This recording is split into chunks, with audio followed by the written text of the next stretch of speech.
سورہ یوسف لیا. سورہ یوسف کے مضامین. اس سورت کا مرکزی مضمون یہ ہے کہ اس میں نبی کریم علیہ الصلوۃ والسلام کی نبوت کی دلیل کے طور پر حضرت یوسف علیہ الصلوۃ والسلام کے حالات زندگی تفصیل کے ساتھ بیان کیے گئے ہیں. اس کے علاوہ اس سورت میں یہ مضامین بیان ہوئے ہیں. نمبر 1، قرآن مجید کا بہترین قصہ بیان کیا گیا. نمبر 2، حضرت یوسف علیہ الصلوۃ والسلام کے واقعے میں یہودیوں کے لیے نبی کریم علیہ الصلوۃ والسلام کی نبوت کی نشانیاں ہیں.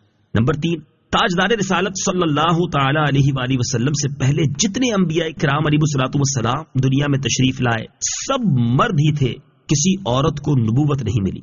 نمبر 4، انبیاء کرام علیہ الصلوۃ والسلام اور ان کی قوموں کے واقعات میں عقل مندوں کے لیے عبرت اور نصیحت ہے. نمبر 5، اس سورت کے آخر میں قرآن مجید کے اوصاف بیان کیے گئے کہ یہ سابقہ آسمانی کتابوں کی تصدیق کرتا ہے. اس میں ہر چیز کا مفصل بیان ہے اور یہ مسلمانوں کے لیے ہدایت اور رحمت ہے. سورہ ہود کے ساتھ مناسبت.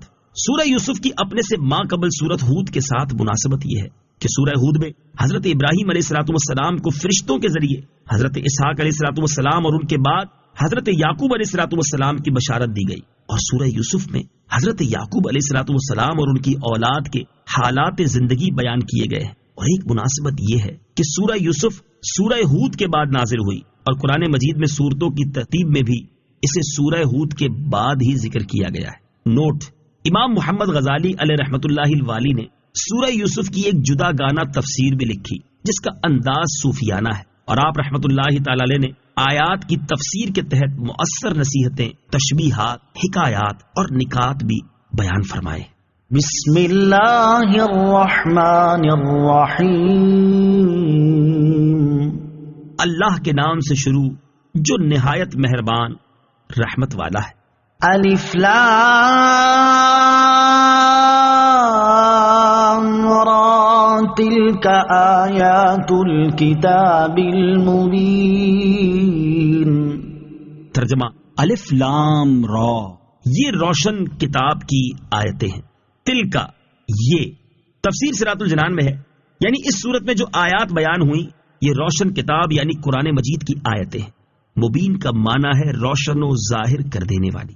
قرآن پاک کا مبین ہونا یوں ہے کہ اس کا اپنی مثل لانے سے عاجز کر دینے والا ہونا ظاہر ہے، نیز اس کا اللہ تعالیٰ کی طرف سے ہونا واضح ہے.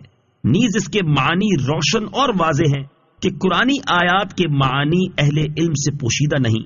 نیز اس قرآن میں حلال و حرام، حدود و تعزیرات کے احکام صاف بیان فرمائے گئے ہیں. اور ایک قول یہ ہے کہ اس میں سابقہ امتوں، ان کے نبیوں اور رسولوں علیہم الصلوۃ والسلام کے احوال روشن طور پر مذکور ہیں، اور اس میں حق و باطل کو ممتاز کر دیا گیا ہے. اِنَّا أَنزَلْنَاهُ قُرْآنًا عَرَبِيًّا لَعَلَّكُمْ تَعْقِلُونَ. ترجمہ: بے شک ہم نے اس قرآن کو عربی نازل فرمایا تاکہ تم سمجھو. اِنَّا أَنزَلْنَاهُ قُرْآنًا عَرَبِيًّا. بے شک ہم نے اس قرآن کو عربی نازل فرمایا. تفسیر صراط الجنان میں ہے، اس آیت کا معنی یہ ہے کہ اللہ تعالیٰ نے قرآن کریم کو عربی زبان میں نازل فرمایا، کیونکہ عربی زبان سب زبانوں سے زیادہ فصیح ہے، اور جنت میں جنتیوں کی زبان بھی عربی ہوگی. اور اسے عربی میں نازل کرنے کی ایک حکمت یہ ہے کہ تم اس کے معنی سمجھ کر ان میں غور و فکر کرو، اور یہ بھی جان لو کہ قرآن اللہ تعالیٰ کا کلام ہے. قرآن مجید کو سمجھ کر پڑھنا چاہیے. اس آیت سے معلوم ہوا کہ قرآن مجید کا مسلمانوں پر ایک حق یہ بھی ہے کہ وہ اسے سمجھیں اور اس میں غور و فکر کریں، اور اسے سمجھنے کے لیے عربی زبان پر عبور ہونا ضروری ہے، کیونکہ یہ کلام عربی زبان میں نازل ہوا ہے. اس لیے جو لوگ عربی زبان سے ناواقف ہیں یا جنہیں عربی زبان پر عبور حاصل نہیں، تو انہیں چاہیے کہ اہل حق کے مستند علماء کے تراجم اور ان کی تفاسیر کا مطالعہ فرمائیں تاکہ وہ قرآن مجید کو سمجھ سکے. افسوس، فی زمانہ مسلمانوں کی کثیر تعداد قرآن مجید کو سمجھنے اور اس میں غور و فکر کرنے سے بہت دور ہو چکی ہے. اللہ تعالیٰ انہیں ہدایت عطا فرمائے. عربی کا سیکھنا بحیثیت مجموعی امت مسلمہ کے لیے فرض کفایہ ہے. نحن نقص عليك احسن القصص بما اوحينا اليك هذا القرآن وَإِن كُنتَ مِن قَبْلِهِ لَمِنَ الْغَافِلِينَ۔ ترجمہ: ہم نے تمہاری طرف اس قرآن کی وحی بھیجی، اس کے ذریعے ہم تمہارے سامنے سب سے اچھا واقعہ بیان کرتے ہیں، اگرچہ اس سے پہلے تم یقیناً اس سے بے خبر تھے۔ نحن نقص عليك احسن القصص، ہم تمہارے سامنے سب سے اچھا واقعہ بیان کرتے ہیں۔ تفسیر صراط الجنان میں ہے، یعنی اے حبیب صلی اللہ تعالی علیہ وسلم، ہم آپ کے سامنے سابقہ امتوں اور گزشتہ زمانوں کا سب سے اچھا واقعہ بیان کرتے ہیں، جو کہ بہت سی عجیب و غریب حکمتوں اور عبرتوں پر مشتمل ہے، اور اس میں دین و دنیا کے بہت فوائد، بادشاہوں، رعایا اور علماء کے احوال، عورتوں کی عادات، دشمنوں کی ایذاؤں پر صبر اور ان پر قابو پانے کے بعد ان سے درگزر کرنے کا نفیس بیان ہے، جس سے سننے والے میں نیک سیرتی اور پاکیزہ خصلتیں پیدا ہوتی ہیں۔ نیز اس صورت کے ضمن میں ایک انسان کی زندگی کے جملہ مراحل کو بیان کر دیا گیا کہ زندگی کے کن مراحل پر کیا کیا چیزیں انسان کو پیش آ سکتی ہیں اور ان سے وہ بہترین انداز میں سبکدوش کیسے ہو سکتا ہے۔ وَإِن كُنتَ مِن قَبْلِهِ لَمِنَ الْغَافِلِينَ، اگرچہ اس سے پہلے تم یقیناً اس سے بے خبر تھے۔ تفسیر صراط الجنان میں ہے، یعنی یہ سورت آپ صلی اللہ تعالی علیہ وسلم کی طرف وحی کرنے سے پہلے آپ کو اس واقعے کی خبر تھی اور نہ آپ نے اس واقعے کو کبھی سنا تھا۔ علامہ ساوی رحمۃ اللہ تعالی علیہ فرماتے ہیں، یہ تاجدار رسالت صلی اللہ تعالی علیہ وآلہ وسلم کا ایک معجزہ ہے کہ آپ نے سب سے اچھے انداز اور بہترین طریقے سے گزشتہ اور آئندہ لوگوں کی خبر دی ہے۔ حضرت یوسف علیہ السلام کے واقعے کو احسن القصص فرمانے کی وجوہات۔ حضرت یوسف علیہ السلام کے واقعے کو احسن القصص فرمانے کی مختلف وجوہات بیان کی گئی ہیں، ان میں سے 3 وجوہات قابل ذکر ہیں۔ نمبر 1، حضرت یوسف علیہ السلام کے واقعے میں جس قدر عبرتیں اور حکمتیں بیان کی گئی ہیں اتنی اور کسی صورت میں بیان نہیں کی گئی۔ نمبر 2، حضرت یوسف علیہ السلام کے اپنے بھائیوں سے انتہائی اچھا سلوک فرمانے، ان کی طرف سے پہنچنے والی اذیتوں پر صبر کرنے اور بدلہ لینے پر قادر ہونے کے باوجود انہیں معاف کر دینے کی وجہ سے آپ علیہ السلام کے واقعے کو احسن القصص فرمایا گیا۔ نمبر 3، حضرت یوسف علیہ السلام کے واقعے میں انبیاء کرام، صالحین، فرشتوں، شیطانوں، جنوں، انسانوں، جانوروں اور پرندوں کا ذکر ہے، اور اس میں بادشاہوں، تاجروں، عالموں، جاہلوں، مردوں اور عورتوں کے طرز زندگی کا بیان اور عورتوں کے مکر و فریب کا ذکر ہے۔ اس کے علاوہ اس واقعے میں توحید، رسالت، فقہی احکام، خوابوں کی تعبیر، سیاست، معاشرت، تدبیر معاش اور ان تمام فوائد کا بیان ہے جن سے دین و دنیا کی اصلاح ممکن ہے، اس لیے اس واقعے کو احسن القصص فرمایا گیا۔ اذ قال یوسف لأبیہ یا ابت انی رأیت 11 کوکبا والشمس والقمر رأیتهم لی ساجدین۔ ترجمہ: یاد کرو جب یوسف نے اپنے باپ سے کہا، اے میرے باپ، میں نے 11 ستاروں اور سورج اور چاند کو دیکھا، میں نے انہیں اپنے لیے سجدہ کرتے ہوئے دیکھا۔ اذ قال یوسف لأبیہ، یاد کرو جب یوسف نے اپنے باپ سے کہا۔ تفسیر صراط الجنان میں ہے، یعنی اے حبیب صلی اللہ تعالی علیہ وآلہ وسلم، آپ اپنی قوم کے سامنے حضرت یوسف علیہ السلام کی وہ بات بیان کریں جو انہوں نے اپنے باپ حضرت یعقوب علیہ السلام سے کہی کہ اے میرے باپ، میں نے 11 ستاروں اور سورج اور چاند کو دیکھا، میں نے انہیں اپنے لیے سجدہ کرتے ہوئے دیکھا۔ حضرت یوسف علیہ السلام کا خواب۔ مفسرین نے یہ واقعہ یوں بیان کیا ہے کہ حضرت یوسف علیہ السلام نے خواب دیکھا کہ آسمان سے 11 ستارے اترے اور ان کے ساتھ سورج اور چاند بھی ہیں، ان سب نے آپ کو سجدہ کیا۔ حضرت یوسف علیہ السلام نے یہ خواب جمعہ کی رات کو دیکھا اور یہ رات شب قدر تھی۔ حضرت قتادہ رضی اللہ تعالی عنہ فرماتے ہیں، خواب میں دیکھے گئے ستاروں کی تعبیر آپ علیہ السلام کے 11 بھائی ہیں، اور سورج آپ کے والد اور چاند آپ کی والدہ ہیں۔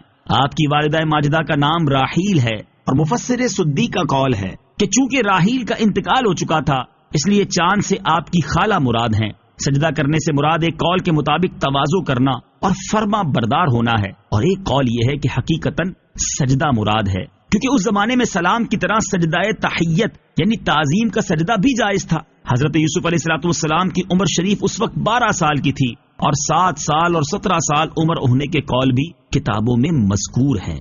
قال يا بني لا تقصص رؤياك على إخوتك فيكيدوا لك كيدا إن الشيطان للإنسان عدو مبين۔ ترجمہ فرمایا، اے میرے بچے، اپنا خواب اپنے بھائیوں کے سامنے بیان نہ کرنا ورنہ تمہارے خلاف کوئی سازش کریں گے، بے شک شیطان آدمی کا کھلا دشمن ہے۔ قال يا بني، فرمایا اے میرے بچے۔ تفسیر صراط الجنان میں ہے، مفسرین فرماتے ہیں کہ حضرت یعقوب علیہ السلام کو حضرت یوسف علیہ السلام سے بہت زیادہ محبت تھی، اس لیے ان کے ساتھ ان کے بھائی حسد کرتے تھے، اور حضرت یعقوب علیہ السلام چونکہ یہ بات جانتے تھے، اس لیے جب حضرت یوسف علیہ السلام نے یہ خواب دیکھا تو حضرت یعقوب نے فرمایا، اے میرے بچے، اپنا خواب اپنے بھائیوں کے سامنے بیان نہ کرنا، کیونکہ وہ اس کی تعبیر کو سمجھ لیں گے تو وہ تمہارے خلاف کوئی سازش کریں گے اور تمہاری ہلاکت کی کوئی تدبیر سوچیں گے۔ حضرت علامہ عبداللہ بن احمد نصفی رحمت اللہ تعالی علیہ اس آیت کی تفسیر میں فرماتے ہیں، حضرت یعقوب علیہ السلام جانتے تھے کہ اللہ تعالی حضرت یوسف علیہ السلام کو نبوت کے لیے منتخب فرمائے گا اور دونوں جہان کی نعمتیں اور شرف عنایت کرے گا، اس لیے آپ کو حضرت یوسف علیہ السلام کے خلاف ان کے بھائیوں کی طرف سے حسد کا اندیشہ ہوا، اور آپ نے حضرت یوسف علیہ السلام سے فرمایا کہ اگر آپ نے اپنے بھائیوں سے اپنا خواب بیان کیا تو وہ تمہارے خلاف سازش کریں گے۔ خواب کس سے بیان کرنا چاہیے؟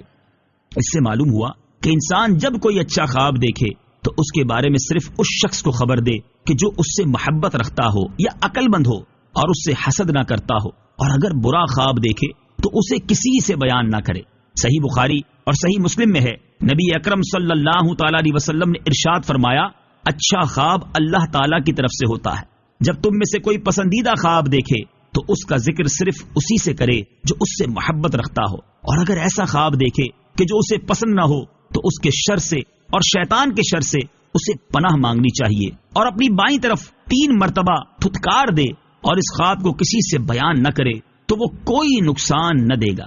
ان الشیطان للانسان عدو مبین، بے شک شیطان آدمی کا کھلا دشمن ہے۔ تفسیر صراط الجنان میں ہے، آیت کے اس حصے میں اس بات کی طرف اشارہ ہے کہ حضرت یوسف علیہ السلام کے بھائی اگر حضرت یوسف علیہ السلام کو اذیت اور تکلیف پہنچانے کی کوشش کریں گے تو اس کا سبب شیطانی وسوسہ ہوگا۔ وَكَذَلِكَ يَجْتَبِيكَ رَبُّكَ وَيُعَلِّمُكَ مِن تَأْوِيلِ الْأَحَادِيثِ وَيُتِمُّ نِعْمَتَهُ عَلَيْكَ وَعَلَى آلِ يَعْقُوبَ وَيُتِمُّ نِعْمَتَهُ عَلَيْكَ وَعَلَى آلِ يَعْقُوبَ كَمَا أَتَمَّهَا عَلَى أَبَوَيْكَ مِن قَبْلُ إِبْرَاهِيمَ وَإِسْحَاقَ ان ربک علیم حکیم۔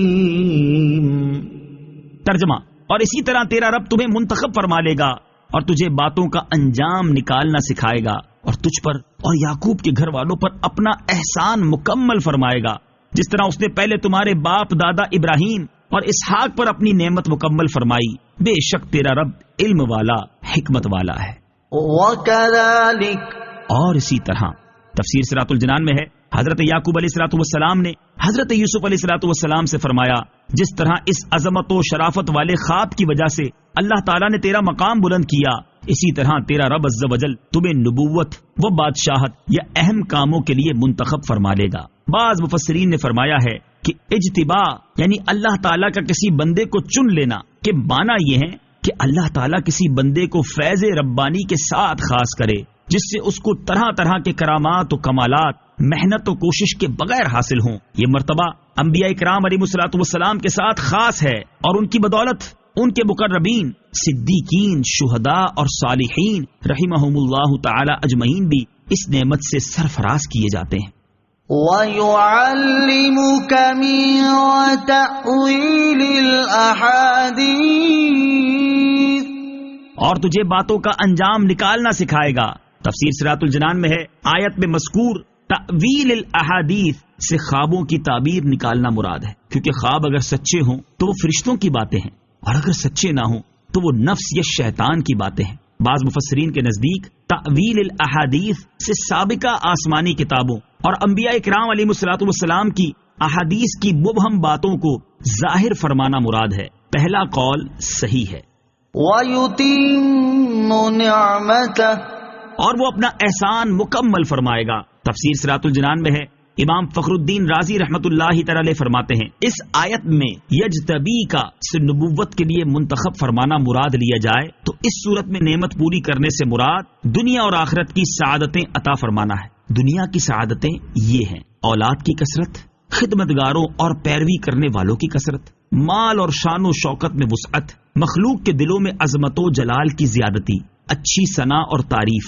آخرت کی سعادتیں یہ ہیں: کثیر علوم، اچھے اخلاق، اللہ تعالیٰ کی معرفت میں استغراق. اور اگر یجتبی کا سے بلند درجات تک پہنچانا مراد لیا جائے تو اس صورت میں نعمت پوری کرنے سے مراد نبوت عطا فرمانا ہے. اس کی تائید ان باتوں سے ہوتی ہے. نمبر 1، نعمت پورا کرنے کا مطلب یہ ہوتا ہے کہ نعمت کو اس طرح کامل کر دیا جائے کہ وہ ہر قسم کے نقصان سے محفوظ ہو. اور انسان کے حق میں ایسی نعمت صرف نبوت ہے. مخلوق کے تمام مناصب نبوت کے منصب کے مقابلے میں ناقص ہیں. نمبر 2، حضرت یعقوب علیہ الصلوۃ والسلام نے فرمایا جس طرح اس نے پہلے تمہارے باپ دادا ابراہیم اور اسحاق پر اپنی نعمت مکمل فرمائی، یہ بات واضح ہے کہ وہ نعمت تامہ جس کی وجہ سے حضرت ابراہیم علیہ الصلوۃ والسلام اور حضرت اسحاق علیہ الصلوۃ والسلام کو باقی انسانوں سے امتیاز حاصل ہوا، وہ نبوت ہے. لہٰذا اس آیت میں تکمیل نعمت سے مراد نبوت ہے. لقد كان في يوسف وإخوته آيات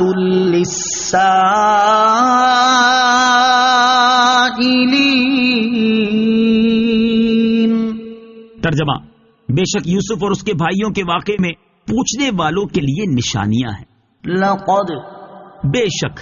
تفسیر صراط الجنان میں ہے، یعنی بے شک حضرت یوسف علیہ الصلوۃ والسلام اور ان کے بھائیوں کے واقعے میں پوچھنے والوں کے لیے عظیم الشان نشانیاں ہیں جو اللہ تعالیٰ کی قدرت قاہرہ پر دلالت کرتی ہیں. آیت لقد كان في يوسف وإخوته سے متعلق دو باتیں، اس آیت کے تعلق سے دو باتیں قابل ذکر ہیں. نمبر 1، حضرت یعقوب علیہ الصلوۃ والسلام کی پہلی بیوی لیا بنت لیان آپ کے ماموں کی بیٹی ہیں. ان سے آپ کے 6 فرزند ہوئے. نمبر 1 روبیل، نمبر 2 شمعون، نمبر 3 لاوی، نمبر 4 یہوذا یا یہودا، نمبر 5 زبولون، نمبر 6 یشجر، جبکہ 4 بیٹے دان، نفتالی، جاد، آشر. دوسری 2 بیویوں زلفا اور بلہا سے ہوئے. لیا کے انتقال کے بعد حضرت یعقوب علیہ الصلوۃ والسلام نے ان کی بہن راحیل سے نکاح فرمایا. ان سے 2 فرزند ہوئے، حضرت یوسف علیہ الصلوۃ والسلام اور بنیامین. یہ حضرت یعقوب علیہ الصلوۃ والسلام کے 12 صاحبزادے ہیں، انہی کو اسباط کہتے ہیں. نمبر 2، آیت میں سائلین یعنی پوچھنے والوں سے وہ یہودی مراد ہیں جنہوں نے رسول کریم صلی اللہ تعالی علیہ وسلم سے حضرت یوسف علیہ الصلوۃ والسلام کا حال اور حضرت یعقوب علیہ الصلوۃ والسلام کی اولاد کی خطہ کنعان سے سرزمین مصر کی طرف منتقل ہونے کا سبب دریافت کیا تھا. جب سرکار دو عالم صلی اللہ تعالی علیہ وسلم نے حضرت یوسف علیہ الصلوۃ والسلام کے حالات بیان فرمائے اور یہودیوں نے ان کو توریت کے مطابق پایا تو انہیں حیرت ہوئی کہ نبی اکرم صلی اللہ تعالی علیہ وسلم نے کتابیں پڑھنے اور علماء کی مجلسوں میں بیٹھنے اور کسی سے کچھ سیکھنے کے بغیر اس قدر صحیح واقعات کیسے بیان فرمائے. یہ اس بات کی دلیل ہے کہ آپ صلی اللہ تعالی علیہ وسلم ضرور نبی ہیں اور قرآن پاک ضرور اللہ تعالیٰ کی وحی ہے اور اللہ تعالیٰ نے آپ کو قدسی علم سے مشرف فرمایا. علاوہ بری اس واقعے میں بہت سی عبرتیں، نصیحتیں اور حکمتیں ہیں. اذ قالوا ليوسف وأخوه أحب إلى أبينا منا ونحن عصبة إن أبانا لفي ضلال مبين۔ ترجمہ، یاد کرو جب بھائی بولے بے شک یوسف اور اس کا سگا بھائی ہمارے باپ کو ہم سے زیادہ محبوب ہیں، حالانکہ ہم ایک جماعت ہیں، بے شک ہمارے والد کھلی محبت میں ڈوبے ہوئے ہیں۔ اذ قالوا، یاد کرو جب انہوں نے کہا۔ تفسیر صراط الجنان میں ہے، حضرت یوسف علیہ الصلوۃ والسلام کے بھائیوں نے جب یہ دیکھا کہ ان کے والد محترم حضرت یعقوب علیہ الصلوۃ والسلام حضرت یوسف اور ان کے سگے بھائی بنیامین کی طرف بہت مائل ہیں اور ان پر بڑی شفقت فرماتے ہیں، تو کہنے لگے کہ اللہ کی قسم یوسف اور اس کا سگا بھائی ہمارے باپ کو ہم سے زیادہ پیارے ہیں اور وہ انہیں محبت میں ہم پر ترجیح دیتے ہیں، حالانکہ وہ دونوں چھوٹے ہیں اور حضرت یعقوب علیہ الصلوۃ والسلام کو کوئی فائدہ نہیں پہنچا سکتے، جبکہ ہم 10 مرد ہیں، مضبوط ہیں، زیادہ کام آ سکتے ہیں، زیادہ فائدہ پہنچا سکتے ہیں، لہٰذا ہم اپنی کثیر تعداد اور زیادہ فائدہ مند ہونے کی وجہ سے ان دونوں بھائیوں کی بجائے محبت کے زیادہ حقدار ہیں۔ بے شک ہمارے والد ان کی کھلی محبت میں ڈوبے ہوئے ہیں۔ حضرت یوسف علیہ الصلوۃ والسلام کے بھائیوں نے یہ کہہ تو دیا، لیکن یہ بات ان کے خیال میں نہ آئی کہ حضرت یعقوب علیہ الصلوۃ والسلام نے حضرت یوسف علیہ الصلوۃ والسلام اور ان کے بھائی کو صرف محبت میں ان پر ترجیح دی ہے، اور دلی محبت کو دور کر دینا انسان کے بس میں نہیں۔ یہ بھی ممکن ہے کہ حضرت یعقوب علیہ الصلوۃ والسلام کی حضرت یوسف علیہ الصلوۃ والسلام سے زیادہ محبت و شفقت کا سبب یہ ہو کہ حضرت یوسف علیہ الصلوۃ والسلام کی والدہ ان کی چھوٹی عمر میں انتقال فرما گئی تھی۔ نیز شفقت کا سبب یہ بھی ہو سکتا ہے کہ حضرت یعقوب علیہ الصلوۃ والسلام نے حضرت یوسف علیہ الصلوۃ والسلام میں ہدایت اور اچھی صفات کی وہ نشانیاں ملاحظہ فرما لی جو دوسرے بھائیوں میں نہ تھی۔ اقتلوا يوسف أو اطرحوه أرضا يخل لكم وجه أبيكم وتكونوا من حضرت یوسف علیہ السلام سے زیادہ محبت و شفقت کا سبب یہ ہو۔ صالحين۔ ترجمہ، یوسف کو مار ڈالو یا کہیں زمین میں پھینک آؤ تاکہ تمہارے باپ کا چہرہ تمہاری طرف ہی رہے اور اس کے بعد تم پھر نیک ہو جانا۔ اقتلوا یوسف کو مار ڈالو۔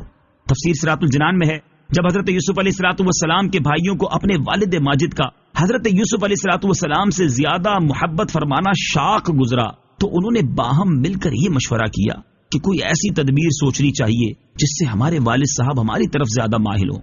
بہرحال مشورے میں گفتگو اس طرح ہوئی کہ والد محترم کی محبت حاصل کرنے کی 2 ہی صورتیں ہیں۔ پہلی یہ کہ حضرت یوسف علیہ الصلوۃ والسلام کو ایک ہی بار مار ڈالو، دوسری یہ کہ اگر مارنا نہیں تو کہیں دور دراز کی زمین میں پھینک آؤ جہاں بھیڑیے یا درندے کے کھا جانے یا اسی سرزمین میں انتقال کر جانے کی وجہ سے ان کا حضرت یعقوب علیہ الصلوۃ والسلام کے پاس واپس آ جانا ممکن نہ رہے۔ اگر تم نے ان 2 صورتوں میں سے کسی ایک پر عمل کر لیا تو حضرت یعقوب علیہ الصلوۃ والسلام کی توجہ تمہاری طرف ہو جائے گی اور وہ تم سے محبت کرنے لگیں گے، اور حضرت یوسف علیہ الصلوۃ والسلام کو قتل کر دینے یا آبادیوں سے دور چھوڑ آنے کے بعد تم پھر توبہ کر کے نیک ہو جانا۔ آیت اقتلوا یوسف او اطرحوه سے حاصل ہونے والی معلومات، اس سے 2 باتیں معلوم ہوئیں۔ نمبر 1، حضرت یوسف علیہ الصلوۃ والسلام کے بھائیوں کی یہ ساری حرکات صرف حضرت یعقوب علیہ الصلوۃ والسلام کو اپنی طرف مائل کرنے کے لیے تھی، نفس کی خاطر نہ تھی، اس لیے ان کو سچی توبہ نصیب ہو گئی۔ قابیل کی حرکات چونکہ نفس امارہ کے لیے تھی اس لیے اسے توبہ نصیب نہ ہوئی۔ نمبر 2، یہ بھی معلوم ہوا کہ کسی جائز بلکہ اعلیٰ ترین مقصد کے حصول کے لیے بھی ناجائز ذریعہ اختیار کرنے کی اجازت نہیں، جیسے یہاں حضرت یوسف علیہ الصلوۃ والسلام کے بھائیوں کا مقصد والد کی محبت کا حصول تھا جو کہ منصب نبوت پر فائز بھی تھے، لیکن اس کے لیے ناجائز ذریعہ اختیار کیا اور اس کی مذمت کی گئی۔ قال قائل منهم لا تقتلوا يوسف وألقوه في غيابة الجب يلتقطه بعض السيارة إن كنتم فاعلين۔ ترجمہ، ان میں سے ایک کہنے والے نے کہا یوسف کو قتل نہ کرو اور اسے کسی تاریک کنویں میں ڈال دو کہ کوئی مسافر اسے اٹھا لے جائے گا اگر تم کچھ کرنے والے ہو۔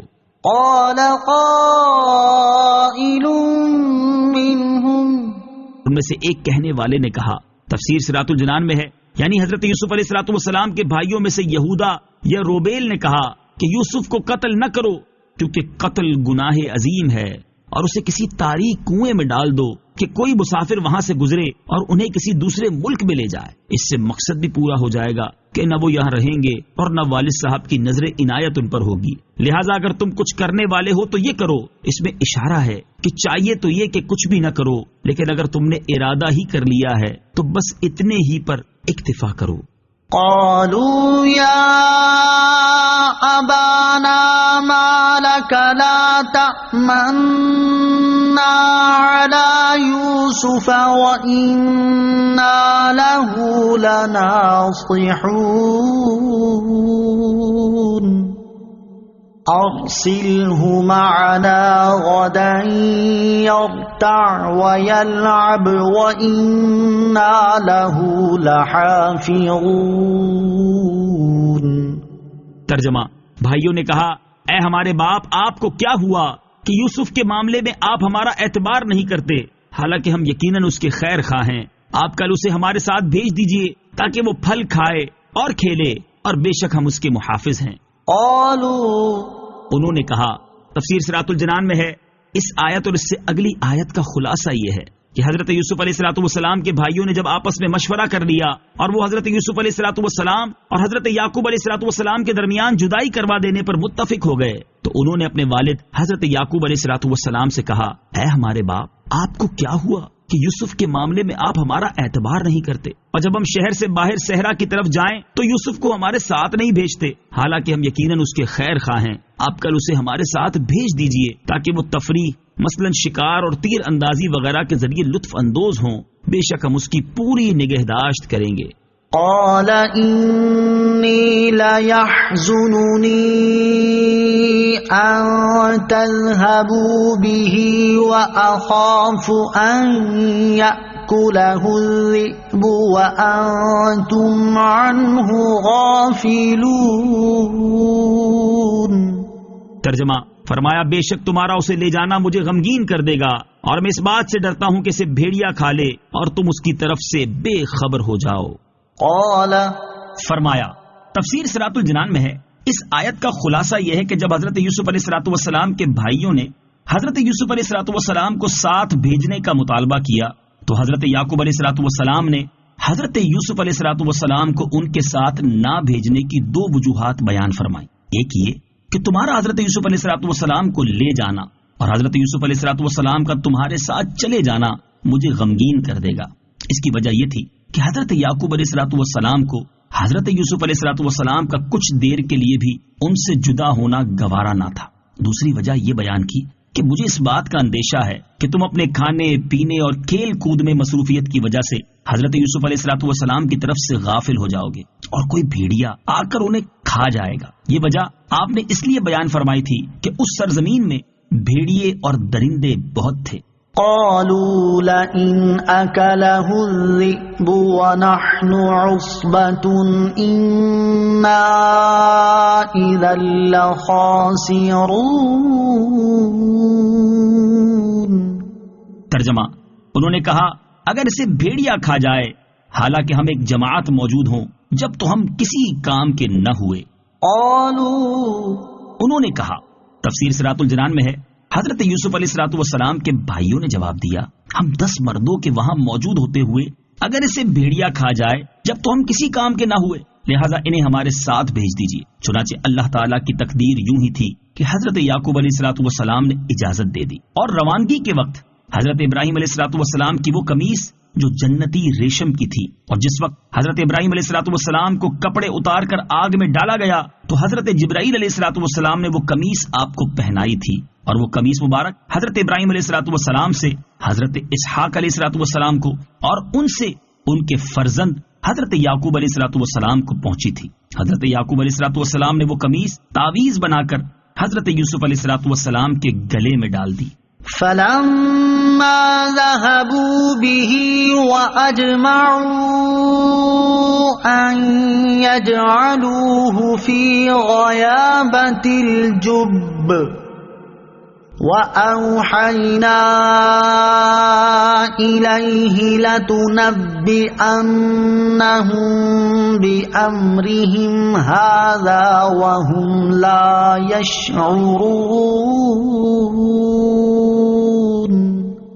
ترجمہ، پھر جب وہ اسے لے گئے اور سب نے اتفاق کر لیا کہ اسے تاریک کنویں میں ڈال دیں، اور ہم نے اسے وحی بھیجی کہ تم ضرور انہیں ان کی یہ حرکت یاد دلاؤ گے، اور اس وقت وہ جانتے نہ ہوں گے۔ فلما ذهبوا به، پھر جب وہ اسے لے گئے، تفسیر صراط الجنان میں ہے جب حضرت یعقوب علیہ الصلوۃ والسلام نے حضرت یوسف علیہ الصلوۃ والسلام کو ان کے بھائیوں کے ساتھ بھیج دیا، تو جب تک حضرت یعقوب علیہ الصلوۃ والسلام انہیں دیکھتے رہے تب تک تو وہ حضرت یوسف علیہ الصلوۃ والسلام کو اپنے کندھوں پر سوار کیے ہوئے عزت و احترام کے ساتھ لے گئے، اور جب دور نکل گئے اور حضرت یعقوب علیہ الصلوۃ والسلام کی نظروں سے غائب ہو گئے تو انہوں نے حضرت یوسف علیہ الصلوۃ والسلام کو زمین پر دے پٹکا، اور دلوں میں جو عداوت تھی وہ ظاہر ہوئی۔ حضرت یوسف علیہ الصلوۃ والسلام جس کی طرف جاتے تھے وہ مارتا اور تانے دیتا تھا، اور خواب جو کسی طرح انہوں نے سن لیا تھا اس پر برا بھلا کہتے تھے، اور کہتے تھے اپنے خواب کو بلا، وہ اب تجھے ہمارے ہاتھوں سے چھڑائے۔ جب سختیاں حد کو پہنچی تو حضرت یوسف علیہ الصلوۃ والسلام نے یہودا سے کہا، خدا سے ڈر اور ان لوگوں کو ان زیادتیوں سے روک۔ یہودا نے اپنے بھائیوں سے کہا کہ تم نے مجھ سے کیا عہد کیا تھا کہ انہیں قتل نہیں کیا جائے گا؟ تب وہ ان حرکتوں سے باز آئے اور سب نے اتفاق کر لیا کہ حضرت یوسف علیہ الصلوۃ والسلام کو تاریک کنویں میں ڈال دیں۔ چنانچہ انہوں نے ایسا کیا۔ یہ کنواں کنعان سے 3 فرسنگ یعنی 9 میل کے فاصلے پر اردن کی سرزمین کے اطراف میں واقع تھا۔ اوپر سے اس کا منہ تنگ تھا اور اندر سے کشادہ۔ حضرت یوسف علیہ الصلوۃ والسلام کے ہاتھ پاؤں باندھ کر قمیص اتار کر کنویں میں چھوڑا۔ جب وہ اس کی نصف گہرائی تک پہنچے تو رسی چھوڑ دی تاکہ آپ علیہ الصلوۃ والسلام پانی میں گر کر ہلاک ہو جائیں۔ اللہ تعالیٰ کے حکم سے حضرت جبرائیل علیہ الصلوۃ والسلام پہنچے اور انہوں نے آپ کو کنویں میں موجود ایک پتھر پر بٹھا دیا اور آپ کے ہاتھ کھول دیے۔ وَأَوْحَيْنَا إِلَيْهِ، اور ہم نے اسے وحی بھیجی۔ تفسیر صراط الجنان میں ہے اللہ تعالیٰ نے حضرت جبرائیل علیہ الصلوۃ والسلام کے واسطے سے یا الہام کے ذریعے حضرت یوسف علیہ الصلوۃ والسلام کی طرف وحی فرمائی کہ آپ غمگین نہ ہوں، ہم آپ کو گہرے کنویں سے نکال کر بلند مقام پر پہنچائیں گے اور تمہارے بھائیوں کو حاجت مند بنا کر تمہارے پاس لائیں گے اور انہیں تمہارے زیر فرمان کریں گے۔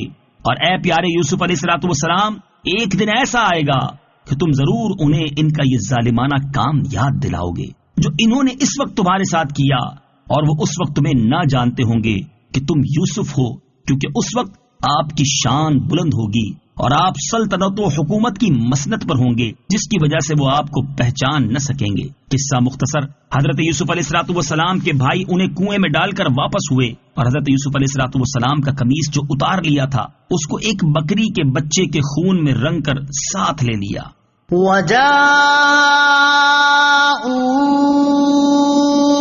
أَبَاهُمْ عِشَاءً يَبْكُونَ۔ ترجمہ، اور رات کے وقت اپنے باپ کے پاس وہ روتے ہوئے آئے۔ اور وہ آئے۔ تفسیر صراط الجنان میں ہے مفسرین فرماتے ہیں کہ جب بھائیوں نے حضرت یوسف علیہ الصلوۃ والسلام کو کنویں میں ڈال دیا تو رات کے وقت اپنے والد کی طرف لوٹے تاکہ رات کے اندھیرے میں انہیں جھوٹا عذر پیش کرنے میں کوئی پریشانی نہ ہو۔ جب وہ حضرت یعقوب علیہ الصلوۃ والسلام کے مکان کے قریب پہنچے تو انہوں نے رونا اور چیخنا چلانا شروع کر دیا۔ جب حضرت یعقوب علیہ الصلوۃ والسلام نے ان کے چیخنے کی آواز سنی تو گھبرا کر باہر تشریف لائے اور فرمایا، اے میرے بیٹو، میں تمہیں اللہ تعالیٰ کی قسم دے کر پوچھتا ہوں، کیا تمہیں بکریوں میں کچھ نقصان ہوا؟ انہوں نے کہا نہیں۔ پھر فرمایا تو کیا مصیبت پہنچی اور یوسف کہاں ہیں؟ قالوا يا أبانا إنا ذهبنا نستبق وتركنا يوسف عند متاعنا فأكله الذئب وما أنت بمؤمن لنا ولو كنا صادقين۔ ترجمہ، کہنے لگے، اے ہمارے باپ، ہم دوڑ کا مقابلہ کرتے دور چلے گئے اور یوسف کو اپنے سامان کے پاس چھوڑ دیا تو اسے بھیڑیا کھا گیا، اور آپ کسی طرح ہمارا یقین نہ کریں گے اگرچہ ہم سچے ہوں۔ قالوا، کہنے لگے، تفسیر صراط الجنان میں ہے حضرت یعقوب علیہ الصلوۃ والسلام کے پوچھنے پر انہوں نے جواب دیا، اے ہمارے باپ، ہم آپس میں ایک دوسرے کے ساتھ دوڑ لگا رہے تھے کہ ہم میں سے کون آگے نکلتا ہے۔ اس دوڑ کے چکر میں ہم دور نکل گئے اور یوسف کو اپنے سامان کے پاس چھوڑ دیا تھا۔ اسی دوران جب ہم یوسف سے غافل ہوئے تو اسے بھیڑیا کھا گیا، اور ہمیں علم ہے کہ آپ حضرت یوسف علیہ الصلوۃ والسلام سے شدید محبت کی وجہ سے کسی طرح ہمارا یقین نہ کریں گے، اگرچہ ہم سچے ہوں، اور ہمارے ساتھ کوئی گواہ ہے، نہ کوئی ایسی دلیل و علامت ہے جس سے ہماری سچائی ثابت ہو۔ وَجَاءُوا عَلَىٰ قَمِيصِهِ بِدَمٍ كَذِبٍ قَالَ بَلْ سَوَّلَتْ لَكُمْ أَنفُسُكُمْ أَمْرًا فَصَبْرٌ جَمِيلٌ وَاللَّهُ الْمُسْتَعَانُ عَلَىٰ مَا تَصِفُونَ۔ ترجمہ، اور وہ اس کے کرتے پر ایک جھوٹا خون لگا لائے۔ یعقوب نے فرمایا، بلکہ تمہارے دلوں نے تمہارے لیے ایک بات گھڑ لی ہے، تو صبر اچھا، اور تمہاری باتوں پر اللہ ہی سے مدد چاہتا ہوں۔ وَجَاءُوا عَلَىٰ قَمِيصِهِ بِدَمٍ كَذِبٍ، اور وہ اس کے کرتے پر ایک جھوٹا خون لگا لائے۔ تفسیر صراط الجنان میں ہے، حضرت عبداللہ ابن عباس رضی اللہ تعالی عنہما فرماتے ہیں، انہوں نے بکری کے ایک بچے کو ذبح کر کے اس کا خون حضرت یوسف علیہ الصلوۃ والسلام کی قمیص پر لگا دیا تھا، لیکن قمیص کو پھاڑنا بھول گئے۔ حضرت یعقوب علیہ الصلوۃ والسلام وہ قمیص اپنے چہرہ مبارک پر رکھ کر بہت روئے اور فرمایا، عجیب قسم کا ہوشیار بھیڑیا تھا جو میرے بیٹے کو تو کھا گیا اور قمیص کو پھاڑا تک نہیں۔ مزید فرمایا، حقیقت یہ نہیں ہے بلکہ تمہارے دلوں نے تمہارے لیے ایک بات گھڑ لی ہے، تو میرا طریقہ عمدہ صبر ہے، اور تمہاری باتوں پر اللہ تعالیٰ ہی سے مدد چاہتا ہوں۔ وَجَاءَتْ سَيَّارَةٌ فَأَرْسَلُوا وَارِدَهُمْ فَأَدْلَىٰ دَلْوَهُ قَالَ يَا بُشْرَىٰ هَٰذَا غُلَامٌ وَأَسَرُّوهُ بِضَاعَةً وَاللَّهُ عَلِيمٌ بِمَا يَعْمَلُونَ۔ ترجمہ، اور ایک قافلہ آیا تو انہوں نے اپنا پانی لانے والا آدمی بھیجا، تو اس نے اپنا ڈول ڈالا۔ اس پانی لانے والے نے کہا، کیسی خوشی کی بات ہے، یہ تو ایک لڑکا ہے، اور انہوں نے اسے سامان تجارت قرار دے کر چھپا لیا، اور اللہ جانتا ہے جو وہ کر رہے تھے۔ وَجَاءَتْ سَيَّارَةٌ، اور ایک قافلہ آیا۔ تفسیر صراط الجنان میں ہے، ایک قافلہ جو مدین سے مصر کی طرف جا رہا تھا، وہ راستہ بہک کر اس جنگل کی طرف آ نکلا جہاں آبادی سے بہت دور یہ کنواں تھا، اور اس کا پانی کھاری تھا، مگر حضرت یوسف علیہ الصلوۃ والسلام کی برکت سے میٹھا ہو گیا۔ جب وہ قافلہ والے اس کنویں کے قریب اترے تو انہوں نے اپنا پانی لانے والا کنویں کی طرف بھیجا۔ اس کا نام مالک بن زعر خزائی تھا، اور یہ شخص مدین کا رہنے والا تھا۔ جب وہ کنویں پر پہنچا اور اس نے اپنا ڈول ڈالا تو حضرت یوسف علیہ الصلوۃ والسلام نے وہ ڈول پکڑ لیا اور اس میں لٹک گئے۔ مالک نے ڈول کھینچا تو آپ علیہ الصلوۃ والسلام کنویں سے باہر تشریف لے آئے۔ جب اس نے حضرت یوسف علیہ الصلوۃ والسلام کا عالم افروز حسن دیکھا تو نہایت خوشی میں آ کر اپنے ساتھیوں کو مژدہ دیا کہ آہا، کیسی خوشی کی بات ہے، یہ تو ایک بڑا حسین لڑکا ہے۔ مالک بن زعر اور اس کے ساتھیوں نے انہیں سامان تجارت قرار دے کر چھپا لیا تاکہ کوئی اس میں شرکت کا دعویٰ نہ کر دے۔ حضرت یوسف علیہ الصلوۃ والسلام کے بھائی جو اس جنگل میں اپنی بکریاں چراتے تھے، وہ حضرت یوسف علیہ الصلوۃ والسلام کی نگرانی بھی کر رہے تھے۔ آج جو انہوں نے حضرت یوسف علیہ الصلوۃ والسلام کو کنویں میں نہ دیکھا تو وہ انہیں تلاش کرتے ہوئے قافلے میں پہنچے۔ وہاں انہوں نے مالک بن زعر کے پاس حضرت یوسف علیہ الصلوۃ والسلام کو دیکھا تو وہ اس سے کہنے لگے کہ یہ غلام ہے، ہمارے پاس سے بھاگ آیا ہے، کسی کام کا نہیں ہے اور نافرمان ہے، اگر خرید لو تو ہم اسے سستا بیچ دیں گے، اور پھر اسے کہیں اتنی دور لے جانا کہ اس کی خبر بھی ہمارے سننے میں نہ آئے۔ حضرت یوسف علیہ الصلوۃ والسلام ان کے خوف سے خاموش کھڑے رہے اور آپ علیہ الصلوۃ والسلام نے کچھ نہ فرمایا۔ وَشَرَوْهُ بِثَمَنٍ بَخْسٍ دَرَاهِمَ مَعْدُودَةٍ وَكَانُوا فِيهِ مِنَ الزَّاهِدِينَ۔ ترجمہ، اور بھائیوں نے بہت کم قیمت چند درہموں کے بدلے میں اسے بیچ ڈالا اور انہیں اس میں کچھ رغبت نہ تھی، وَشَرَوْهُ، اور بھائیوں نے اسے بیچ ڈالا۔ تفسیر صراط الجنان میں ہے، حضرت یوسف علیہ السلام کے بھائیوں نے انہیں مالک بن زعر خزائی کے ہاتھ بہت کم قیمت والے چند درہموں کے بدلے بیچ دیا۔ حضرت قتادہ رضی اللہ تعالی عنہ فرماتے ہیں کہ وہ 20 درہم تھے، اور حضرت یوسف علیہ السلام کے بھائی پہلے سے ہی ان میں کچھ رغبت نہ رکھتے تھے۔ پھر مالک بن زعر اور اس کے ساتھی حضرت یوسف علیہ السلام کو مصر میں لائے۔ اس زمانے میں مصر کا بادشاہ ریان بن ولید بن نزدان املیکی تھا، اور اس نے اپنی عنان سلطنت کتفیر مصری کے ہاتھ میں دے رکھی تھی۔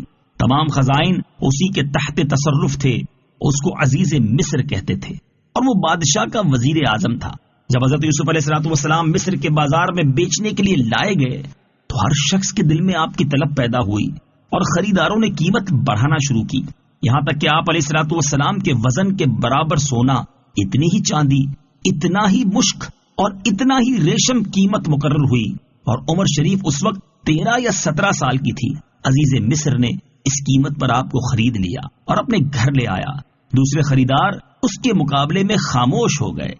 وَقَالَ الَّذِي اشْتَرَاهُ مِن مِّصْرَ لِامْرَأَتِهِ أَكْرِمِي مَثْوَاهُ عَسَىٰ أَن يَنفَعَنَا أَوْ نَتَّخِذَهُ وَلَدًا وَكَذَلِكَ مَكَّنَّا لِيُوسُفَ فِي الْأَرْضِ وَلِنُعَلِّمَهُ مِن تَأْوِيلِ الْأَحَادِيثِ وَاللَّهُ غَالِبٌ عَلَىٰ أَمْرِهِ وَلَٰكِنَّ أَكْثَرَ النَّاسِ لَا يَعْلَمُونَ۔ ترجمہ، اور مصر کے جس شخص نے انہیں خریدا اس نے اپنی بیوی سے کہا، انہیں عزت سے رکھو، شاید ان سے ہمیں نفع پہنچے یا ہم انہیں بیٹا بنا لیں۔ اور اسی طرح ہم نے یوسف کو زمین میں ٹھکانہ دیا، اور تاکہ ہم اسے باتوں کا انجام سکھائیں، اور اللہ اپنے کام پر غالب ہے مگر اکثر آدمی نہیں جانتے۔ وَقَالَ الَّذِي اشْتَرَاهُ مِن مِّصْرَ لِامْرَأَتِهِ، اور مصر کے جس شخص نے انہیں خریدا اس نے اپنی بیوی سے کہا۔ تفسیر صراط الجنان میں ہے، آیت کا خلاصہ یہ ہے کہ مصر کے جس شخص نے حضرت یوسف علیہ السلام کو خریدا اسے لوگ عزیز مصر کہتے تھے، اور اس کا نام کتفیر تھا۔ اس نے اپنی بیوی زلیخا سے کہا کہ حضرت یوسف علیہ السلام کو عزت سے رکھو، ان کی قیام گاہ نفیس ہو، لباس اور خوراک اعلیٰ قسم کی ہو، شاید ان سے ہمیں نفع پہنچے اور ہمارے کاموں میں اپنے تدبر و دانائی سے ہمارے لیے نفع مند اور بہتر مددگار ثابت ہو۔ نیز ہو سکتا ہے کہ سلطنت اور حکومت کے کاموں کو سر انجام دینے میں ہمارے کام آئے، کیونکہ رشد کے آثار ان کے چہرے سے ظاہر ہیں، یا پھر ہم انہیں بیٹا بنا لیں۔ یہ کتفیر نے اس لیے کہا کہ اس کے کوئی اولاد نہ تھی۔ وَكَذَلِكَ، اور اسی طرح تفسیر صراط الجنان میں ہے، یعنی جس طرح ہم نے قتل سے محفوظ کر کے اور کنویں سے سلامتی کے ساتھ باہر لا کر حضرت یوسف علیہ السلام پر احسان فرمایا، اسی طرح ہم نے انہیں مصر کی سرزمین میں ٹھکانہ دیا تاکہ ہم اسے مصر کے خزانوں پر تسلط عطا کریں اور خوابوں کی تعبیر نکالنا سکھائیں۔ اللہ تعالیٰ اپنے کام پر غالب ہے، وہ جو چاہے کرے اور جیسا چاہے حکم فرمائے۔ اس کے حکم کو کوئی روکنے والا ہے، نہ اس کی قضا کو کوئی ٹالنے والا ہے، اور نہ ہی کوئی چیز اس پر غالب ہے، مگر اکثر آدمی نہیں جانتے کہ اللہ تعالیٰ حضرت یوسف علیہ السلام کے ساتھ کیا کرنے والا ہے اور وہ ان سے کیا چاہتا ہے۔ وَلَمَّا بَلَغَ أَشُدَّهُ آتَيْنَاهُ حُكْمًا وَعِلْمًا وَكَذَلِكَ نَجْزِي الْمُحْسِنِينَ۔ ترجمہ، اور جب یوسف بھرپور جوانی کی عمر کو پہنچے تو ہم نے اسے حکمت اور علم عطا فرمایا، اور ہم نیکوں کو ایسا ہی صلہ دیتے ہیں۔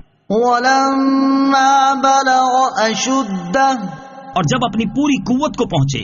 تفسیر صراط الجنان میں ہے یعنی جب حضرت یوسف علیہ الصلوۃ والسلام اپنی جوانی کی پوری قوت کو پہنچے اور شباب اپنی انتہا پر آیا اور عمر مبارک امام ضحاک رضی اللہ تعالیٰ عنہ کے قول کے مطابق 20 سال، سدی کے قول کے مطابق 30 سال اور کلبی کے قول کے مطابق 18 اور 30 کے درمیان ہوئی تو اللہ تبارک و تعالیٰ نے انہیں نبوت اور دین میں فقاہت عطا فرمائی.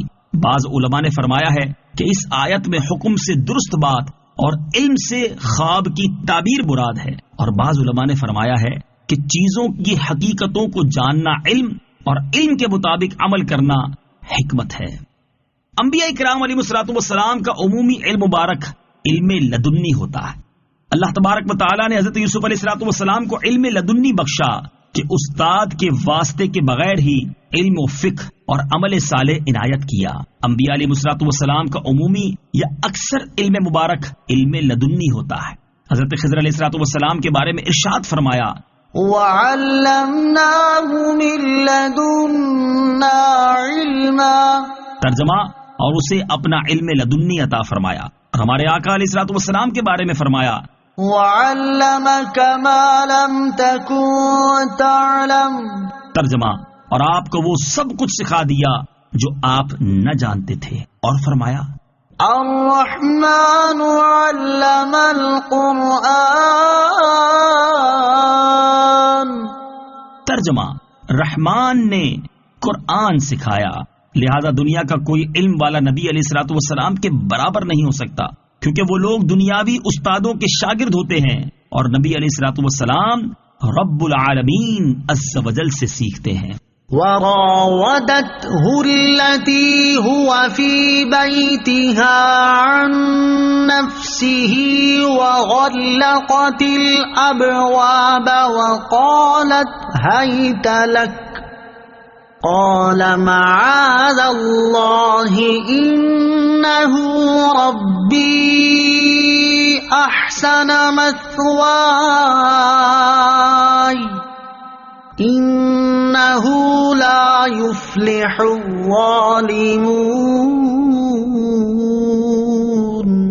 ترجمہ اور وہ جس عورت کے گھر میں تھے اس نے انہیں ان کے نفس کے خلاف پھسلانے کی کوشش کی اور سب دروازے بند کر دیے اور کہنے لگی آؤ کہ تم ہی سے کہہ رہی ہوں. یوسف نے جواب دیا ایسے کام سے اللہ کی پناہ، بے شک وہ مجھے خریدنے والا شخص میری پرورش کرنے والا ہے، اس نے مجھے اچھی طرح رکھا ہے، بے شک زیادتی کرنے والے فلاح نہیں پاتے. هو فی بیتها، وہ جس عورت کے گھر میں تھے. تفسیر صراط الجنان میں ہے اس آیت اور اس کے بعد والی آیت میں اللہ تعالیٰ نے حضرت یوسف علیہ الصلوۃ والسلام کی انتہائی پاک دامنی بیان فرمائی ہے. آیت کا خلاصہ یہ ہے کہ حضرت یوسف علیہ الصلوۃ والسلام انتہائی حسین و جمیل تھے. جب زلیخا نے آپ علیہ الصلوۃ والسلام کے حسن و جمال کو دیکھا تو اس نے آپ علیہ الصلوۃ والسلام کے بارے میں لالچ کیا. حضرت یوسف علیہ الصلوۃ والسلام چونکہ اسی گھر میں رہائش پذیر تھے جہاں زلیخا رہتی تھی، اس لیے زلیخا نے موقع پا کر حضرت یوسف علیہ الصلوۃ والسلام کو ان کے مقدس نفس کے خلاف پھسلانے کی کوشش کی تاکہ وہ اس کے ساتھ مشغول ہو کر اس کی ناجائز خواہش کو پورا کریں. زلیخا کے مکان میں یکے بعد دیگرے 7 دروازے تھے. زلیخا نے 7 دروازے بند کر کے حضرت یوسف علیہ الصلوۃ والسلام سے کہا میری طرف آؤ، یہ میں تم ہی سے کہہ رہی ہوں. حضرت یوسف علیہ الصلوۃ والسلام نے اس کی بات سن کر فرمایا میں اللہ تعالیٰ کی پناہ چاہتا ہوں اور اسی سے اپنی حفاظت کا طلبگار ہوں کہ وہ مجھے اس قباحت سے بچائے جس کی تو طلبگار ہے. بے شک عزیز مصر کتفیر میری پرورش کرنے والا ہے اور اس نے مجھے رہنے کے لیے اچھی جگہ دی ہے. اس کا بدلہ یہ نہیں کہ میں اس کے اہل خانہ میں خیانت کروں، جو ایسا کرے وہ ظالم ہے. اس سے یہ بھی معلوم ہوا کہ نیکی کا بدلہ نیکی ہی ہونا چاہیے اور اپنے مربی کا احسان ماننا انبیاء کرام علیہ الصلوۃ والسلام کا طریقہ ہے. وَلَقَدْ هَمَّتْ بِهِ وَهَمَّ بِهَا لَوْلَا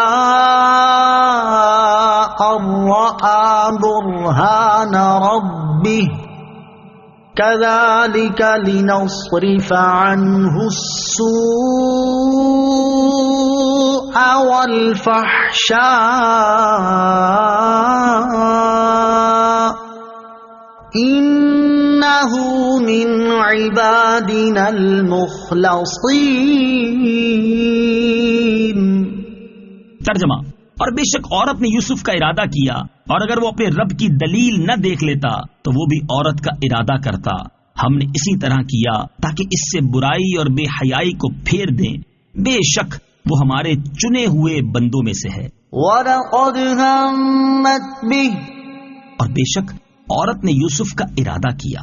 تفسیر صراط الجنان میں ہے، یعنی زلیخا نے حضرت یوسف علیہ السلام سے برائی کا ارادہ کیا، اور اگر حضرت یوسف علیہ السلام اپنے رب عز و جل کی دلیل نہ دیکھ لیتے تو انسانی فطرت کے تقاضے کے مطابق وہ بھی عورت کی طرف مائل ہو جاتے. لیکن حضرت یوسف علیہ السلام نے اپنے رب تعالی کی دلیل دیکھی اور اس فاسد ارادے سے محفوظ رہے، اور وہ دلیل و برہان عصمت نبوت ہے. اللہ تبارک و تعالی نے انبیاء کرام علیہ السلام کے پاکیزہ نفوس کو برے اخلاق اور گندے افعال سے پاک پیدا کیا ہے، اور پاکیزہ، مقدس اور شرافت والے اخلاق پر ان کی پیدائش فرمائی ہے. اس لیے وہ ہر ایسے کام سے باز رہتے ہیں جس کا کرنا منع ہو. ایک روایت یہ بھی ہے کہ جس وقت زلیخا حضرت یوسف علیہ السلام کے درپے ہوئی، اس وقت آپ علیہ السلام نے اپنے والد ماجد حضرت یعقوب علیہ السلام کو دیکھا کہ انگشت مبارک دندان اقدس کے نیچے دبا کر اجتناب کا اشارہ فرماتے ہیں. تنبیہ: ان آیات میں ذکر کیے گئے واقعے سے متعلق بحث کرنے سے بچنا ہر مسلمان کے لیے ضروری ہے، کیونکہ معاملہ اللہ تعالیٰ کے پیارے نبی کی عصمت کا ہے، اور بحث کرنا کہیں ایمان کی بربادی کا سبب نہ بن جائے. كذلك، اسی طرح تفسیر صراط الجنان میں ہے، یعنی جس طرح ہم نے حضرت یوسف علیہ السلام کو دلیل دکھائی، اسی طرح ہم اس سے ہر برائی اور بے حیائی کو پھیر دیں گے. اور بے شک حضرت یوسف علیہ السلام ہمارے ان بندوں میں سے ہیں جنہیں ہم نے نبوت کے لیے منتخب فرما لیا ہے اور دوسرے لوگوں پر انہیں اختیار کیا ہے. پاک دامن رہنے اور قدرت کے باوجود گناہ سے بچنے کے فضائل. احادیث میں پاک دامن رہنے اور قدرت کے باوجود بدکاری سے بچنے کے بہت فضائل بیان کیے گئے. ترغیب کے لیے 4 احادیث اور ایک حکایت سماعت کیجیے. نمبر 1، حضرت سہل بن سعد رضی اللہ تعالیٰ عنہ سے روایت ہے، نبی اکرم صلی اللہ تعالی علیہ وسلم نے ارشاد فرمایا، جو مجھے اپنے دونوں جبڑوں اور اپنی ٹانگوں کے درمیان والی چیز یعنی زبان اور شرمگاہ کی ضمانت دے، میں اسے جنت کی ضمانت دیتا ہوں. دوسری حدیث حضرت عبداللہ بن عباس رضی اللہ تعالی عنہما سے روایت ہے، نبی کریم صلی اللہ تعالی علیہ وسلم نے ارشاد فرمایا، اے قریش کے جوانوں، اپنی شرمگاہوں کی حفاظت کرو اور زنا نہ کرو. سن لو، جس نے اپنی شرمگاہ کی حفاظت کی اس کے لیے جنت ہے. نمبر 3، حضرت انس رضی اللہ تعالیٰ عنہ سے روایت ہے، رسول اللہ صلی اللہ تعالی علیہ وسلم نے ارشاد فرمایا، عورت جب اپنی 5 نمازیں پڑھے اور اپنے ماہ رمضان کے روزے رکھے اور اپنی شرمگاہ کی حفاظت کرے اور اپنے شوہر کی اطاعت کرے تو جنت کے جس دروازے سے چاہے داخل ہو جائے. نمبر 4، حضرت ابو ہریرہ رضی اللہ تعالیٰ عنہ سے روایت ہے، حضور انور صلی اللہ تعالی علیہ وآلہ وسلم نے ارشاد فرمایا، 7 افراد ایسے ہیں جنہیں اللہ تعالیٰ اس دن اپنے عرش کے سائے میں جگہ عطا فرمائے گا جس دن اس کے عرش کے سوا کوئی سایہ نہ ہوگا. ان میں ایک وہ شخص ہے جسے کسی منصب و جمال والی عورت نے اپنے ساتھ برائی کرنے کے لیے طلب کیا تو اس نے کہا کہ میں اللہ تعالیٰ سے ڈرتا ہوں. حضرت ابو عبداللہ بلخی رحمت اللہ تعالی علیہ فرماتے ہیں، بنی اسرائیل میں ایک نوجوان تھا جس سے زیادہ حسن و جمال والا کوئی نوجوان کبھی دیکھا نہ گیا. وہ ٹوکریاں بیچا کرتا تھا. ایک دن یوں ہوا کہ وہ اپنی ٹوکریاں لے کر انہیں بیچنے کے لیے گھوم رہا تھا کہ بنی اسرائیل کے ایک بادشاہ کے محل سے ایک عورت نکلی. جب اس نے نوجوان کو دیکھا تو جلدی سے واپس لوٹ گئی اور بادشاہ کی شہزادی سے کہا، میں نے گھر سے ایک نوجوان کو ٹوکریاں بیچتے ہوئے دیکھا، وہ اتنا خوبصورت ہے کہ میں نے اس سے زیادہ حسین و جمیل نوجوان کبھی نہیں دیکھا. یہ سن کر شہزادی نے کہا، اسے لے آؤ. وہ عورت اس کے پاس گئی اور کہا، اے نوجوان اندر آ جاؤ، ہم تم سے خریداری کریں گے. نوجوان محل میں داخل ہوا تو عورت نے اس کے پیچھے دروازہ بند کر دیا. پھر اس سے کہا، داخل ہو جاؤ. وہ داخل ہوا تو اس نے پیچھے سے دوسرا دروازہ بند کر دیا. پھر وہ عورت نوجوان کو شہزادی کے سامنے لے گئی جس نے اپنے چہرے پر نقاب اٹھایا ہوا تھا اور اس کا سینہ بھی عریاں تھا. جب نوجوان نے شہزادی کو اس حالت میں دیکھا تو اس نے شہزادی سے کہا، اللہ تعالیٰ تجھے معاف فرمائے، تم اپنا چہرہ اور سینہ چھپا لو. شہزادی نے کہا، ہم نے تمہیں نصیحت کرنے کے لیے نہیں بلایا، بلکہ محض اس مقصد کے لیے بلایا ہے کہ ہم تجھ سے اپنی شہوت کی تسکین کرنا چاہتے ہیں۔ تو نوجوان نے اس سے کہا تو اس معاملے میں اللہ تعالیٰ سے ڈر۔ شہزادی نے کہا میری مراد پوری کرنے میں اگر تو نے میری بات نہ مانی تو میں بادشاہ کو بتا دوں گی کہ تم میرے پاس صرف میرے نفس پر غالب آنے کے لیے آئے ہو۔ نوجوان نے پھر انکار کیا اور اسے نصیحت کی۔ جب اس نے نصیحت ماننے سے انکار کر دیا تو نوجوان نے کہا میرے لیے وضو کا انتظام کر دو۔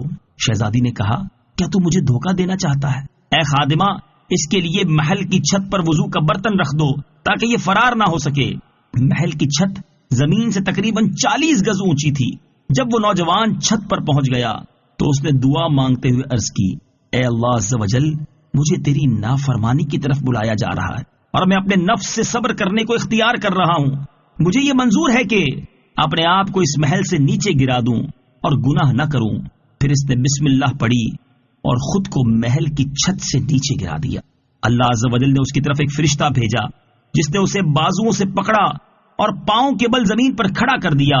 جب وہ نوجوان زمین پر اتر آیا تو عرض کی اے اللہ عز و جل، اگر تو چاہے تو مجھے ایسا رزق دے سکتا ہے جو مجھے یہ ٹوکریاں بیچنے سے بے نیاز کر دے۔ جب اس نے یہ دعا کی تو اللہ تعالیٰ نے اس کی طرف ایک بوری بھیجی جو سونے سے بھری ہوئی تھی۔ اس نے بوری سے سونا بھرنا شروع کر دیا یہاں تک کہ اس نے اپنا کپڑا بھر لیا۔ پھر اس نے عرض کی اے اللہ عز و جل، اگر یہ اسی رزق کا حصہ ہے جو تو نے مجھے دنیا میں دینا تھا تو مجھے اس میں برکت عطا فرما، اور اگر یہ میرے اس اجر و ثواب سے کچھ کم کر دے گا جو تیرے پاس آخرت میں ہے تو مجھے سونے کی حاجت نہیں۔ جب اس نوجوان نے یہ کہا تو اسے ایک آواز سنائی دی جو سونا ہم نے تجھے عطا کیا یہ اس اجر کا 25واں حصہ ہے جو تجھے خود کو اس محل سے گرانے پر صبر کرنے سے ملا ہے۔ اس نوجوان نے کہا اے میرے پروردگار، مجھے ایسے مال کی حاجت نہیں جو میرے اس ثواب میں کمی کا باعث بنے جو آخرت میں تیرے پاس ہے۔ جب نوجوان نے یہ بات کہی تو وہ سونا اٹھا لیا گیا۔ واستبق الباب وقدت قميصه من دبر وألف يا سيدها لدى الباب قالت ما جزاء من أراد بأهلك سوءا إلا أن يسجن أو عذاب أليم۔ ترجمہ، اور وہ دونوں دروازے کی طرف دوڑے اور عورت نے ان کی قمیص کو پیچھے سے پھاڑ دیا، اور دونوں نے دروازے کے پاس عورت کے شوہر کو پایا تو عورت کہنے لگی اس شخص کی کیا سزا ہے جو تمہاری گھر والی کے ساتھ برائی کا ارادہ کرے، یہی کہ اسے قید کر دیا جائے یا دردناک سزا دی جائے۔ واستبق الباب، اور وہ دونوں دروازے کی طرف دوڑے۔ تفسیر صراط الجنان میں ہے جب زلیخا حضرت یوسف علیہ الصلوۃ والسلام کے درپے ہوئی اور حضرت یوسف علیہ الصلوۃ والسلام نے اپنے رب تعالیٰ کی برہان دیکھی تو آپ علیہ الصلوۃ والسلام دروازے کی طرف بھاگے اور زلیخا ان کے پیچھے انہیں پکڑنے کے لیے بھاگی۔ حضرت یوسف علیہ الصلوۃ والسلام جس دروازے پر پہنچتے جاتے تھے اس کا تالا کھل کر گرتا چلا جاتا تھا۔ آخرکار زلیخا حضرت یوسف علیہ الصلوۃ والسلام تک پہنچی اور اس نے آپ علیہ الصلوۃ والسلام کا کرتا پیچھے سے پکڑ کر آپ کو کھینچا تاکہ آپ نکلنے نہ پائیں، لیکن آپ غالب آئے اور دروازے سے باہر نکل گئے۔ زلیخا کے قمیص کھینچنے کی وجہ سے حضرت یوسف علیہ الصلوۃ والسلام کی قمیص پیچھے سے پھٹ گئی تھی۔ حضرت یوسف علیہ الصلوۃ والسلام جیسے ہی باہر نکلے اور آپ علیہ الصلوۃ والسلام کے پیچھے زلیخا بھی نکلی تو انہوں نے زلیخا کے شوہر یعنی عزیز مصر کو دروازے کے پاس پایا۔ فوراً ہی زلیخا نے اپنی براءت ظاہر کرنے اور حضرت یوسف علیہ الصلوۃ والسلام کو اپنے مکر سے خوفزدہ کرنے کے لیے ہیلا تراشا اور شوہر سے کہنے لگی اس شخص کی کیا سزا ہے جو تمہاری گھر والی کے ساتھ برائی کا ارادہ کرے۔ اتنا کہہ کر زلیخا کو اندیشہ ہوا کہ کہیں عزیز طیش میں آ کر حضرت یوسف علیہ الصلوۃ والسلام کے قتل کے درپے نہ ہو جائے، اور یہ زلیخا کی شدت محبت کب گوارا کر سکتی تھی، اس لیے اس نے یہ کہا یہی کہ اسے قید کر دیا جائے یا دردناک سزا دی جائے، یعنی اس کو کوڑے لگائے جائیں۔ قال هي راودتني عن نفسي وشهد شاهد من أهلها إن كان قميصه قد من قبل فصدقت وهو من الكاذبين وَإِن كَانَ قَمِيصُهُ قُدَّ مِن دُبُرٍ فَكَذَبَتْ وَهُوَ مِنَ الصَّادِقِينَ فَلَمَّا رَأَى قَمِيصَهُ قُدَّ مِن دُبُرٍ قَالَ إِنَّهُ مِن كَيْدِكُنَّ إِنَّ كَيْدَكُنَّ عَظِيمٌ۔ ترجمہ، یوسف نے فرمایا اسی نے میرے دل کو پھسلانے کی کوشش کی ہے، اور عورت کے گھر والوں میں سے ایک گواہ نے گواہی دی کہ اگر ان کا کرتا آگے سے پھٹا ہوا ہو پھر تو عورت سچی ہے اور یہ سچے نہیں، اور اگر ان کا کرتا پیچھے سے چاک ہوا ہے تو عورت جھوٹی ہے اور یہ سچے ہیں۔ پھر جب عزیز نے اس کا کرتا پیچھے سے پھٹا ہوا دیکھا تو کہا بے شک یہ تم عورتوں کا مکر ہے، بے شک تمہارا مکر بہت بڑا ہے۔ قال